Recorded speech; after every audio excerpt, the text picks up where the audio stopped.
Exo 93. Soit E, un espace vectoriel réel de dimension finie, n, et U, un endomorphisme tel que U3 plus U2 plus U égale 0.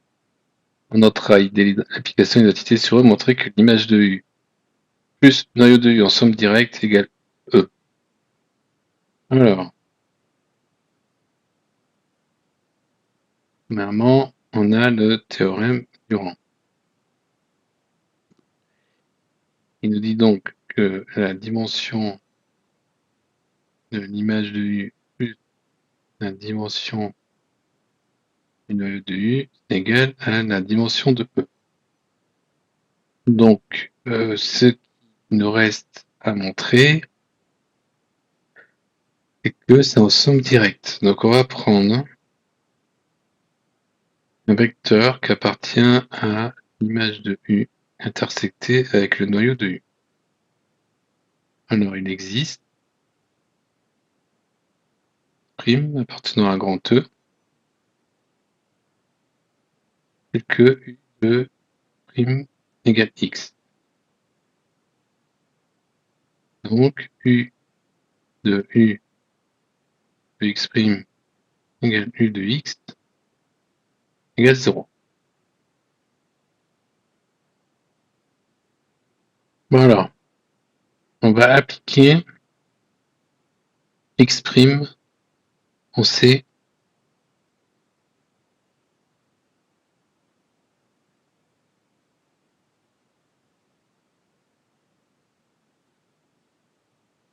alors, donc U3 de X' plus U2 de X' plus U de X' égale 0.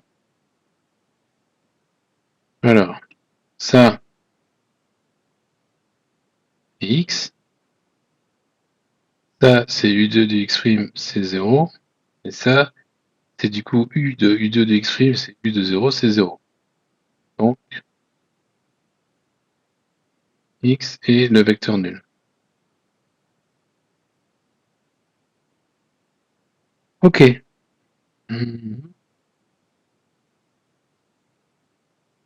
Donc, on est bien en somme directe dans conclusion.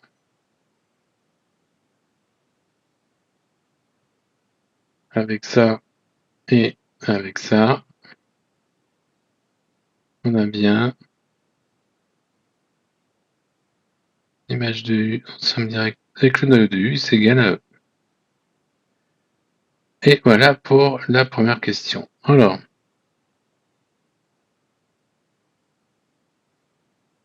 deuxième question, le lemme des noyaux pour deux polynômes.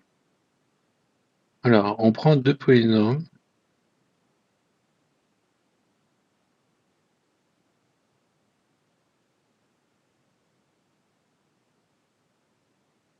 Deux polynômes premiers entre eux.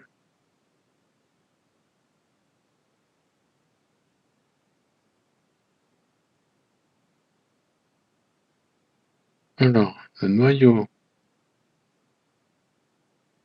de PQ de U est en somme directe noyau A de U, noyau de B de U.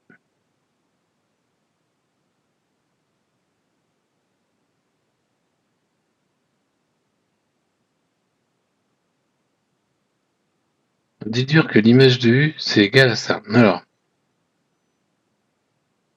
là, on a U, U2, U plus une identité qui est égale à 0. X, X2 plus X plus 1 sont premiers entre eux. Discriminant, c'est négatif, ça c'est irréductible. Donc,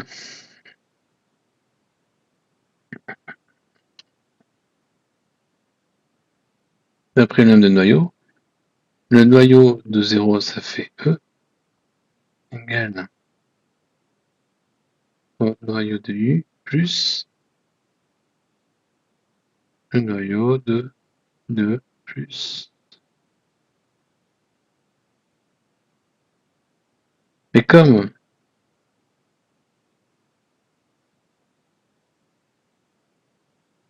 On a aussi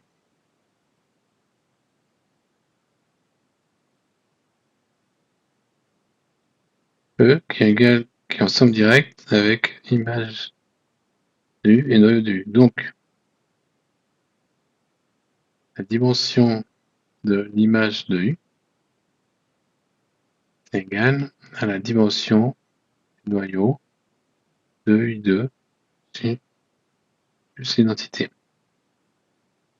Alors, pour qu'on ait égalité, ces deux sous-espaces vectoriels qui sont de même dimension, il faudrait qu'on ait une inclusion. Voilà. Montrons que l'image de U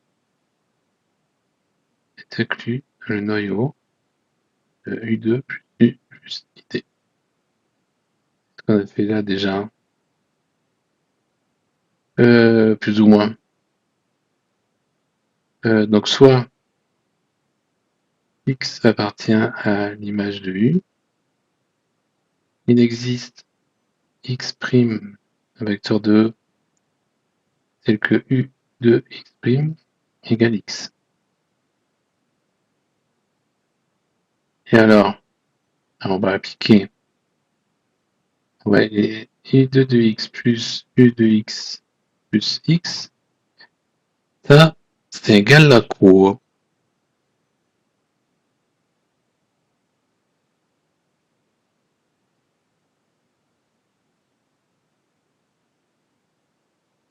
On va l'appliquer.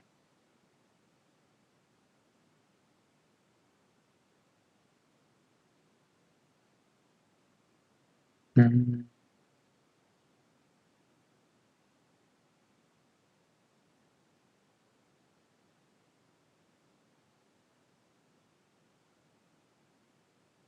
faut montrer que X et donc ça est égal à U3 plus U2 U de X'. Ça c'est 0. Ça fait 0. Donc X appartient au noyau de U2 U plus l'identité. Donc on a l'inclusion. Et comme c'est de même dimension, conclusion, l'image de U égale le noyau de U2 U plus l'identité. Voilà, on va faire un peu de place pour la dernière question. Voilà, on se calme.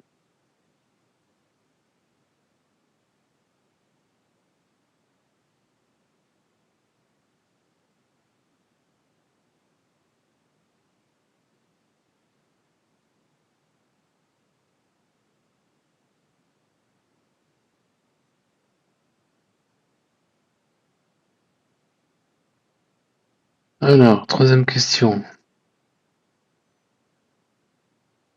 Suppose que U est non bijectif.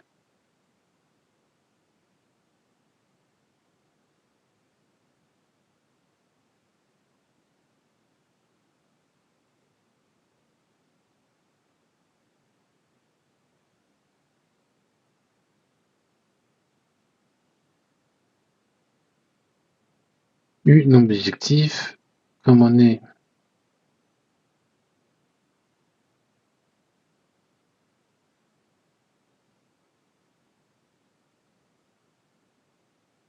à dimension finie,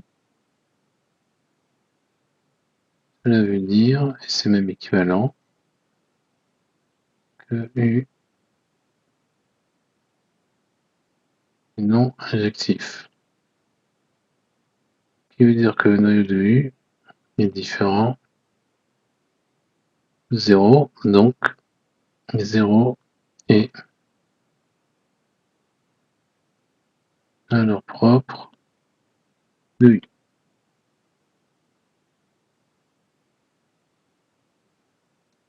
Et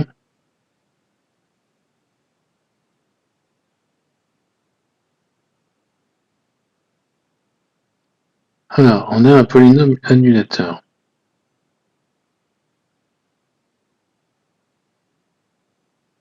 P égale x3 x2 plus x égale à x facteur de x2 plus x plus 1 et annulateur de u.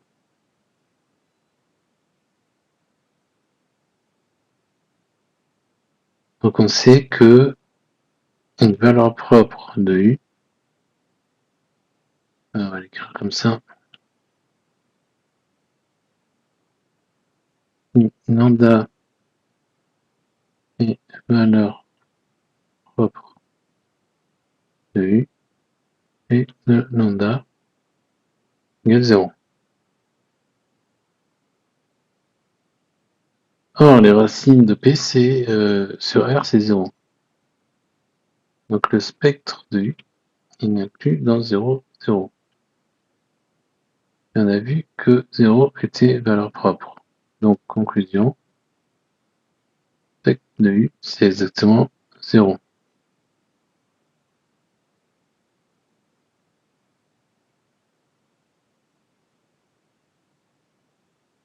Et voilà. Et ça achève cet exercice 93.